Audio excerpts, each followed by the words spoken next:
nosso estudo de hoje está baseado na carta aos Hebreus, capítulo 13, versículo 5. Nunca te deixarei, nem te desamparei. E Emmanuel analisa na lição 41 do livro Fonte Viva, na Senda Escabrosa. A palavra do Senhor não se reporta somente à sustentação da vida física na subida pedregosa da ascensão. Muito mais do que pão do corpo, necessitamos de pão do espírito. Se as células do campo fisiológico sofrem fome e reclamam a sopa comum, as necessidades e desejos, impulsos e emoções da alma provocam por vezes aflições desmedidas, exigindo mais ampla alimentação espiritual. Há momentos de profunda exaustão em nossas reservas mais íntimas. As energias parecem esgotadas e as esperanças se retraem apáticas. Instala-se a sombra dentro de nós como se espessa noite nos envolvesse. E qual acontece à natureza sob o manto noturno, embora guardemos fontes de entendimento e flores de boa vontade, na vasta extensão do nosso país interior, tudo permanece velado pelo nevoeiro de nossas inquietações. O todo misericordioso, contudo, ainda aí não nos deixa completamente relegados à treva de nossas indecisões e desapontamentos, assim como faz brilhar as estrelas fulgurantes no alto, desvelando os caminhos constelados do firmamento ao viajor perdido no mundo. Acende no céu de nossos ideais convicções novas e aspirações mais elevadas, a fim de que o nosso espírito não se perca na viagem para a vida superior. Nunca te deixarei nem te desampararei, promete a divina bondade. Nem solidão nem abandono. A providência celestial prossegue velando. Mantenhamos, pois, a confortadora certeza de que toda tempestade é seguida pela atmosfera tranquila e de que não existe noite sem alvorecer. Duas lições tiradas desse comentário de Emmanuel. O primeiro e o principal, que é o que está justificando o versículo da carta aos Hebreus, é de que nunca te deixarei nem te desampararei, nem solidão nem abandono. A providência celestial prossegue velando. Está mostrando para a gente que até naquele momento em que a gente não dá a menor atenção à providência divina, a providência divina está o tempo todo velando por cada um de nós, de maneira direta e de maneira indireta através dos seus prepostos. Nosso anjo da guarda, esses espíritos amigos, eles estão o tempo todo planejando tudo o que está acontecendo com a gente e nos intuindo para a gente passar por determinadas situações. Essa é uma primeira lição que fica. E a segunda que fica desse texto é quando ele começa falando para a gente que a gente, muito mais do que o pão do corpo, a gente necessita do pão do espírito. E ele faz aqui as comparações. Hoje são muitos países no planeta que acreditam que a refeição principal é o café da manhã. Porque quem toma um bom café da manhã está preparado para o restante do dia. E, tirando essas teorias mais modernas, né, são 3 refeições por dia. Então, para o café da manhã, almoço e janta. Aí agora as mais modernas vêm falando que a gente deve se alimentar pelo menos de 3 em 3 horas. Então tem os períodos aí de lanche ou colação. Tudo bem, isso aí para o pão do corpo. Agora você vê, né? Esse corpo físico precisa de no mínimo 3 refeições por dia. E o corpo espiritual? O que ele precisa? E quando a gente começa a se dar conta disso, a gente começa a se dar conta, principalmente de ver, entender, respeitar e aprender até a amar o homem velho que está dentro da gente.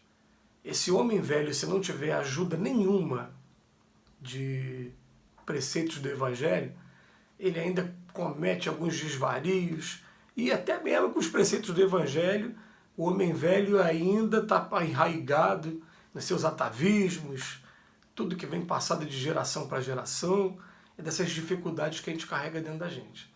Agora, quando a gente começa a entender o que é o alimento espiritual. Um exemplo eu vou dar para vocês aqui, eu já falei para alguns amigos isso.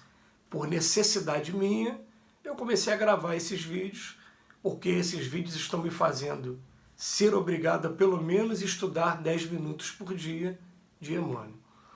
Mas os Espíritos vêm falar para a gente o seguinte, vêm falar assim, ó, alimento espiritual ele começa na oração, na prática da oração.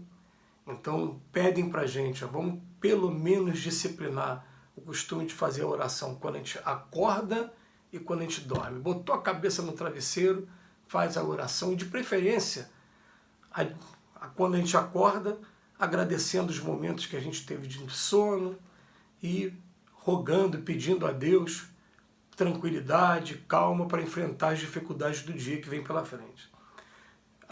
Quando a gente vai dormir, aí sim, a gente dá aquela passada pelo dia todo, interrogando a nossa consciência se eu fiz alguma coisa reprovável, que possa ser corrigida no dia seguinte.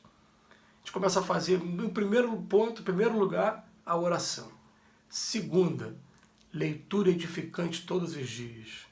Gente, não é todo dia que eu atualmente consigo ter tempo para acordar e fazer a minha leitura edificante, né? Para isso, o Chico Xavier, através do Emmanuel, né, trouxe livros como esse, que são livros com mensagens breves, que você vê, né? Normalmente eu levo 2 minutos fazendo a leitura e aproximadamente 8 fazendo o comentário. Mas se eu não tivesse o tempo de fazer o comentário, 2 minutos por dia a gente poderia, para poder estar fazendo leitura tão breve, mas leitura edificante, leitura que alimenta a gente. Então vamos acabar com essa desculpa de eu não tenho tempo para fazer uma leitura edificante. É leitura de banheiro, quando você está acordando de manhã, você vai lá para escovar os dentes, sentou no vaso, pega ali, abriu e lê aquele texto vai fazer uma diferença enorme.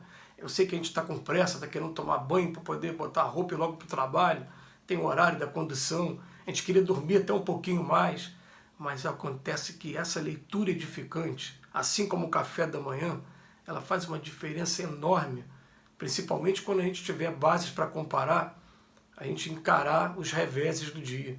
Porque a gente pode chegar no ponto do ônibus e estar tendo um conflito qualquer, e você vai ter uma maneira de agir diante desse conflito quando você fez a leitura, e vai ter uma outra quando você não fez leitura nenhuma. Vai ser muito mais propício a entrar naquela sintonia do homem velho e, de repente, nem ajudar na briga, acabar se envolvendo na briga também, né? Agora a gente não, terminei de fazer a minha oração, terminei de fazer a minha leitura, chego no ponto do ônibus, está tendo uma briga. Se eu não puder fazer nada de maneira direta, pelo menos eu estou ali com o recurso da oração, tentando ajudar naquele momento, ou então se eu não puder fazer com as minhas próprias mãos, peço ajuda. É diferente. A gente precisa do alimento espiritual. E Emmanuel, ele usa aqui uma forma tão interessante, ele fala assim, né, no terceiro parágrafo, as células do campo fisiológico sofrem fome, reclamam a sopa comum. Agora, as necessidades e desejos, os impulsos e emoções da alma provocam por vezes aflições desmedidas, exigindo mais ampla alimentação espiritual. Sabe por quê? Porque a gente aqui na Terra, a gente ainda não consegue aprender por muito tempo esses conceitos do Evangelho, não. A gente fala em perdoar e daqui a pouco vira a esquina, alguém pisa no nosso pé, a gente tem dificuldade de perdoar, porque está dentro do nosso instinto ainda, nós somos ainda muito animalizados. Agora, quando a gente começa a fazer com frequência, se eu conseguir, pelo menos, 3 vezes por dia, fazer uma leitura edificante. E leitura edificante, às vezes, tem aqueles livrinhos, Minutos de Sabedoria. Eu tenho vários livros aqui do Chico Xavier, por exemplo, pequenininhos. Tem versões do Novo Testamento que são de bolso pequenininho para gente. Então pega ali Mateus, Marcos, Lucas, João, escolhe um versículo qualquer e faz uma leitura e medita naquilo, não é? Porque existe diferença enorme entre ler e estudar. Procura estudar aquilo ali que você está lendo. E você vai perceber que o alimento espiritual faz uma diferença enorme, e quando a gente buscar o alimento espiritual, a gente vai chegar fatalmente à conclusão de que nunca te deixarei, nem te desampararei. Desampararei. Estou precisando de um fonoaudiólogo para falar essa palavra. Errei umas 3 vezes. Então o que acontece? A gente precisa do alimento espiritual para poder ter essa certeza de que Deus está nos amparando a todo momento. Que Jesus nos abençoe agora e sempre.